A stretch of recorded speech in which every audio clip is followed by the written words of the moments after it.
Hello everybody, welcome to this week's edition of The Verdict, a very special edition because we're looking back at a historic Grand National won by Tiger Roll. Chris Dixon joins me. Chris, what a weekend it was. Yeah, fabulous. Brilliant week at Aintree generally, but what a way to cap it off with the National penultimate race now of the whole meeting.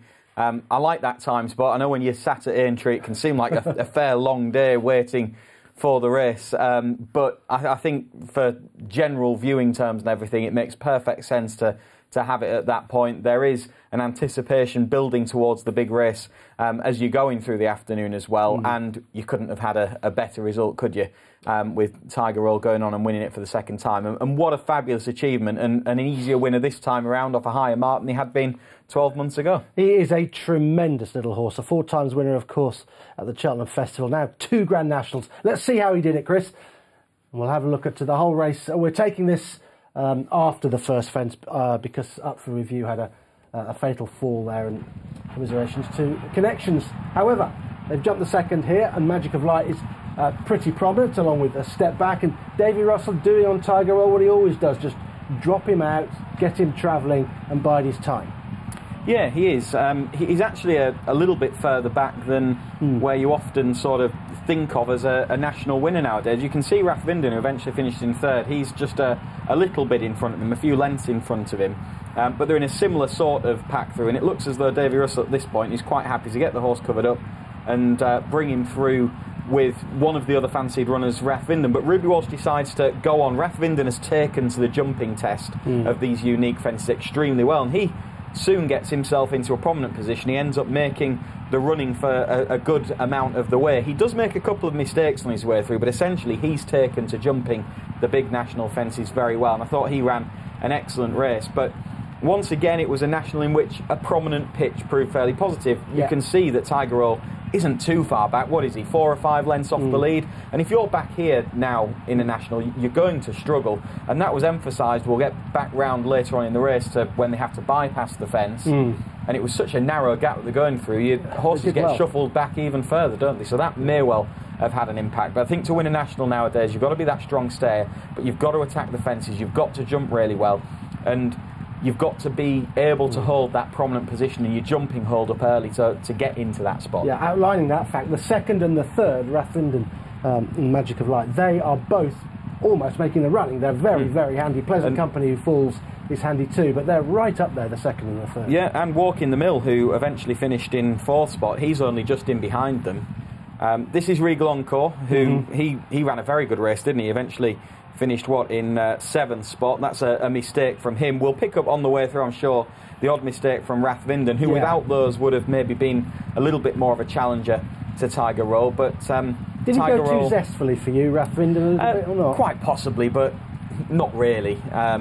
You know, maybe in a sense, but I think that was just because he was loving the fences so much, really. He seemed to, as I say, he made the odd mistake along the way, but I think once a horse is attacking those fences, you've got to let them do it, and he seemed to stay, for all that he didn't stay as well as the principals. But I don't think it was a lack. Ruby said they didn't go much of a gallop, Chris, and that's why he wanted to sit handy, because he didn't think they were going very quick. No, and I don't, like I say, I took the view that he was in the perfect spot. I backed Raf Vinden, I backed him and Annabelle Fly, and I was sort of watching the race thinking, well, Raf Vinden could not be in a better spot. You're watching it and you're thinking, I was watching it with Martin. I said, well, one of the dangers is out of your way. That the fences are your dangers, not something just getting in your way in front of you, which you do see that have an impact on national trouble in running. But you can spot Tiger Roll, who's just in touch, and he's not too far back either, is he? So I think that probably backs up the fact that they maybe hadn't gone that mad in front to a degree as well, because the pace did hold up, didn't it? It did. Oh, it very much so, yeah. Tiger Roll just tracking Raf Vinden, really. It looked like Davy Russell was keen to just follow Ruby through for much of the race. We'll see a mistake at the chair from Magic of Light, who is prominent. Went a little bit keenly through the race, but has run a massive race for the Jessica Harrington team, and Paddy Kennedy was having his first spin round here, and that mistake at the chair coming right up. Magic of Light with the sheepskin noseband and the red cap. This is a terrible error. Very, very well to recover from this. Yeah, it does do well to recover and get back on an even keel fairly quickly. I mean, that's a unbelievable, proper mistake, isn't it? You don't see many horses sort of overcome that sort of thing full stop, never mind overcome it and run as well as he did. Just want to pick up Raf Vinden. He's going to make a mistake at the water, isn't he? Yes. Right in front of the stands. And this is a good shot to see how far back eventually. We'll maybe highlight once we get off this shot, because we're focusing on this Raf Vinden. And he just puts in an extra step, doesn't he? Yeah. And, it didn't really check his momentum in any way. I just want to pick up right at the back of the field. We were saying that the pace held up, not much got into it. Well, one for Arthur has come from pretty much last spot, hasn't he? He's got one behind him, as you can see there, a horse who wasn't really going from a very early stage. So to finish sixth was a remarkable To finish sixth effort from that spot was a very good effort from him. Yeah, so out onto the second circuit, Chris, and now the bypassing of this fence because of the fall of Up for Review, which was the first fence. Quite a narrow gap for them to go through, but they're all pretty sensible at it. Yeah, but it looks really narrow on this shot. It looks very narrow. It widens out. I suspect it's the camera it's shot. the angle to some degree. It might not be quite so tight in reality, but it does create a funnel, and it does mean that some horses are having to just take back and lose their position a little bit further. As a result of that, because the sort of 4 or 5 deep going through there, so it did sort of stretch the field back out as they come away from that, because one or two of them, once they've got through it, they start attacking onto the next fence. Raf Vinden really did wing that, didn't he? And a few of them have just got a little bit out of the ground. Yeah, step back, hanging consistently to the right. The Bet365 winner, Jury Duty and General Principle will go here. There you go, just on the right hand side here, just towards the rail, and then in the middle there, General Principle. So they were out, and they're beginning to just string out a little bit now, Chris. Yeah, it sort of happened after that funneling effect of the bypassed fence, didn't it? That they end up getting really well stretched out. There's still one or two that are opting to take the wide route and get a nice clear view of the fences, but I think you probably are, to a degree, better off going that shortest way around. You can see how much zest Magic of Light is going with. She's absolutely tanking along, isn't she? Along with Raf Vinden and Walk in the Mill. They're all in the first 4 at the line, and they're all taking to it really well. Tiger and Roll loving just the whole in behind display as well, just exactly where he'd been the whole race, just tracking the pace setters. Yeah, he's got a lovely bit of cover and a nice run through, but for a horse who isn't that big, he's just taken to this so well, hasn't he? Pleasant Company looked like he was going along nicely at this stage as well, didn't he, up with the pace round the inside? Yeah, he'd run a big race, hadn't he, when he finished second last year to Tiger Roll. He was going well enough under Paul Townend, but he will come to grief a little bit later on in the race. Now, Ruby's just striding on now. I think this was the point when he was interviewed by Lydia afterwards, and he said, you looked like you were going pretty well. And he said, well, I was on the second circuit, but every time I had a little peek to my left, I could see Tiger Roll absolutely tanking along, and he kind of knew his fate. So at this point here, Tiger Roll's right next to Raf Vinden. And Raf Vinden, this is at this Valentine's, it is, and that's a horrible mistake. But Ruby sits tight. And unlike the water, where he didn't really check any momentum, that has checked his momentum at a relatively crucial point of the race as well. And those little mistakes along the way end up taking their toll to some degree on him. Not that he would probably have won anyway, but he's the stumbling Tiger, we could call him. He stumbles at this fence and at the next. His nose touches the turf just about there, and Davy Russell sits very still. He soon gathers momentum, and he's soon back on the bridle, this little horse. He's got such an engine. He lost less momentum there than what Raf Vinden did at Valentine's, but again, he similar sort of thing here, isn't it? Again, yeah, it's almost exactly the same. And he jumps it up. Well, he takes off a little bit too soon, doesn't he? And then he's down on his nose again. That's a little bit more of a... It was a worse one, wasn't it? That? Yeah, I think it was. That's where we lost Pleasant Company. He's just dropped out of it at that point, and now it looks like it's down to these 4, doesn't it? It definitely does. Yeah, Tiger Roll's creeping up the inside, and Ruby can see, and Davy Russell just keeps taking a pull out of Tiger Roll. He's going so well.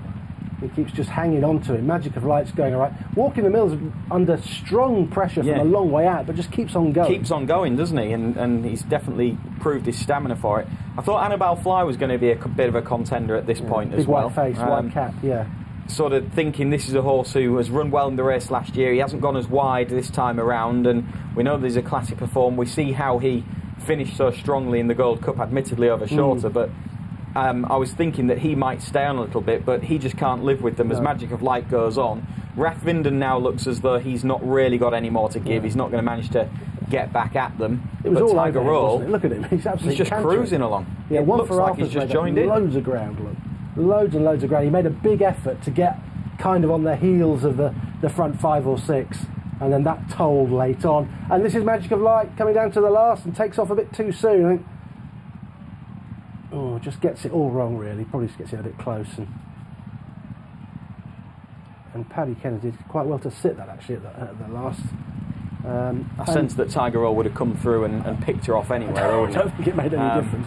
But the ease with which he's won. But go back to last year, real hard fought. This time around, it was all pretty much straightforward viewing.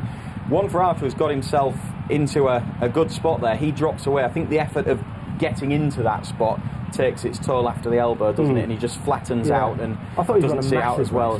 He has run a massive race, because look at all that ground. We go back to a circuit from the point we're picking them up, and the amount of ground that he had to make up on these horses, and he got himself into contention, but then it flattens out a bit, and that's an excellent run from previous national winner. Just have a look at the head on and watch them coming up the running. I think we had, was it 19 finishes in the end, Chris? Yeah, 19, and a lot of them went out on the second circuit as well, didn't they? So. Yeah, absolutely, and I think the modifications have been there a fair while now at Aintree, but they've done a fantastic job, because the spectacle is still there. They're still big, daunting fences. They are a unique sort of test, but they're definitely better for the horses than they had been previously. We're seeing classier horses being able to take their chance as well as a result of that, I think, where it still offers a different sort of test to anything else, but it's not quite the type of race that it was in the past. And personally, my belief is that it's all the better for it. I think it is the better for it. I think there's only been one fatality since 2012, and that was up for review this time around. So that tells you something about the nature of the race. Let's just talk about this little horse then. Last year he won on heavy ground in a time that was 39 seconds slower than the time that he posted here, and that's just an illustration of his versatility, isn't it? Yeah, absolutely. And look at his career. I mean, a horse that won a Triumph Hurdle, winning 2 Grand Nationals.